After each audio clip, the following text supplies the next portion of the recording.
This Antec C8 Wood is one of, if not the prettiest PC I've ever built.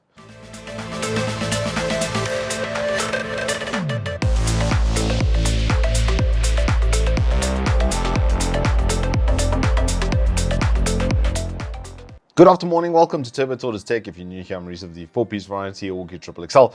And I do like the large PC, especially if you're going to put large thirsty components in it and then outfit it with 10 fans. And in this chassis, you can do literally 360mm radiators because of the way they've set it up, the dimensioning and the spacing.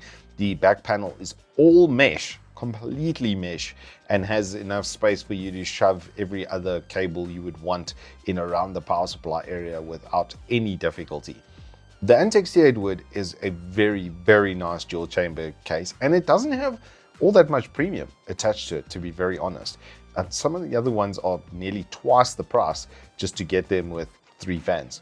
It just doesn't make sense. Whereas this thing is just kind of incredible. Anywho, let's go through what's in the box. So inside of the package, you will find a very, very nice case, obviously with the 2 glass side panels. And then inside of there, well, on top of the package, as you open it, you're greeted by the accessory kit, which is in its own little brown box, which has got its own little sorting piece as well, which is kind of nice, that little sorting case where you can set up your own little compartments and stuff inside of it, and then obviously all the screws and stuff you'll need to build the PC. It also comes with a secondary bracket because you can change the bottom to either be in a 140 or a 120mm layout. It doesn't come pre-installed like that. You can then adjust it, and I very highly suggest you make that choice before you put the PC in, because your boy didn't. And then I had to adjust from a 140mm rail to the 120mm rail, thinking it'll be easy. It was about the only thing that was difficult on this PC case, was to get inside there at the bottom to get that changed. But if we have a look around the back, as I said, the whole back panel is mesh. All of the panels also, just before we go actually around there, all of the panels just pop off. So as I give you an example of the top one, it literally just pops off like that and then pops back into place like that. So it's super, super easy to work with. The front panel does the same, the sides do the same, the back panel as well. And then once you get in there, you're going to see a little shelf over there for the power supply, which is very, very nice, and it's got a little rubber stopper on there. But then you can see how much space they've left at the back over there. It's basically the height of the PSU worth of space that you can then put all your cables. I've got 4 fan controllers in here, and I basically had to do little to no cable management to get them all inside there, with then ample room for the power supply to still be able to breathe. The garrets and stuff on this are exceptionally good quality. If we look around the front, they're really nicely done. They feel fantastic, full rubber, no like if and or buts. And then on the front side there, next to the front fan kit on this side at least, there's a full shelf separating. So it's a proper dual chamber. Even though there's full mesh on the back here, it's mostly just for the power supply's benefit, and then obviously the intakes on the other side. But this is where they've just gone absolutely mental with this as far as dimensioning goes. You can see the absolute chasm of space up top over here, and that's with the intent of putting multiple 360mm rads. This really has been set up with the idea being that if you wanted to do an open loop and do your own custom sort of install, old Sphinx mod style, that this case would be more than ample for that kind of setup. On the far side, you can do full push-pull, absolutely no problems, with even, I would say, as fat as like a 50mm rad, and then it would only start to like stick out into where the GPU is sitting right now, which is absolutely mental. In our current format and setup, the way that I've put this thing together is I've got 2 of the Antec Neo kits, the entry-level fan kits, so not even the Vortex. They're much better, higher-end versions of fans, which are considerably more expensive. But the other set of deep cool RF 120s, which you'll notice these 4 over here are a little bit different, was a very cheap 5-fan pack for like 700-800 rand back in the day when Evetech was still had them in stock. So the total cost of fans in here is like 1,200, let's say, or about half the price of the case. So yeah, that's pretty good going. You're getting in under 4K for a fully kitted 10 fan PC. That's kind of wild, and I don't think that you would do that. And with that being the respective, entry level kind of performance of these fans, I have locked them at 1000 RPM for testing, the CPU fan included. When I had it on the open air, the CPU fan actually went a little bit faster. It was about 1200 RPM is where I had it set.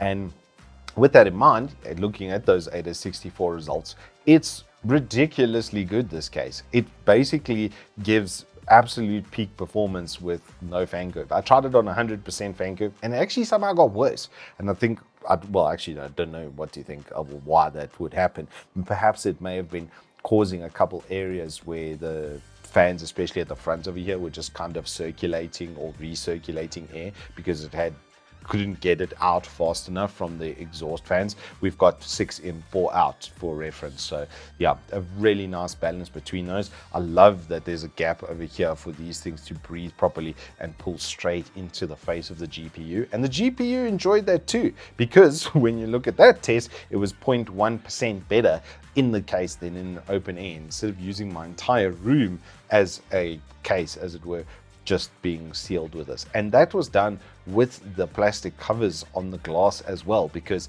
I wanted to do a peel for that for the video as well, because you guys seem to like that quite a lot. So we're all about giving you your satisfaction over here on Turbo Tortoise Tech. I just have no words for this except that it's exceptional. The one thing that was quite funny is the bottom piece over here. I was expecting it to come out the back and I was like, what's it doing? But if I just give it a little push, maybe I can sneak it. Yeah, there we go. It actually pulls out the front, and that hurt my brain a little bit, but full mesh, full mesh, full mesh. All of the intakes are just completely open so that it can flow as best as possible. They've given way more space than what you would generally need for you to be able to do kind of push-pull setups if you want to.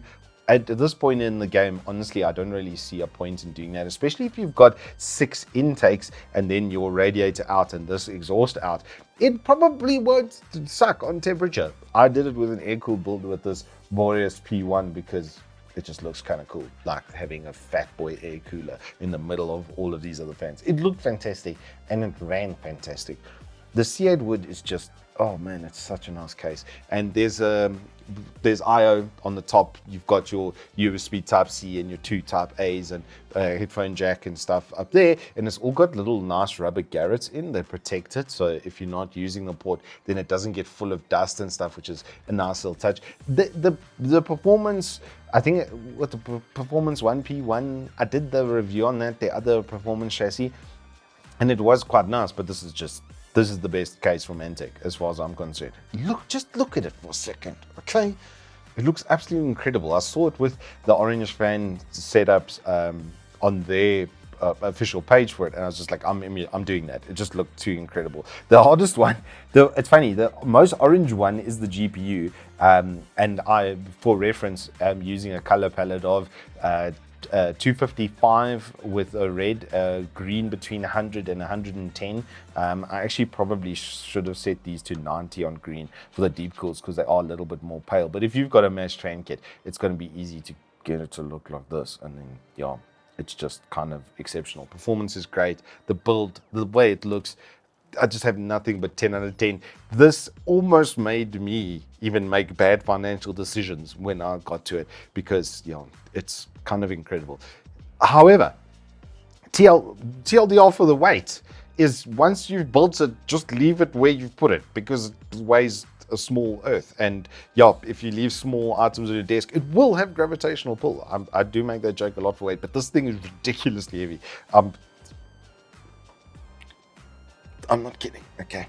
I'm not exactly a small, weak boy. I stand at 6 foot and 95 kilograms. I'm not exactly a small child. And yeah, this thing, it weighs an objective ton is the only thing. But everything is just, it's perfect. That just, for a dual chamber case, this thing absolutely slaps. I flippin' love it. Anywho, this is all I've got for you on the Antec C8 Wood. If you have enjoyed this review, please do us up with a like and subscribe. And I will see you on the flip side.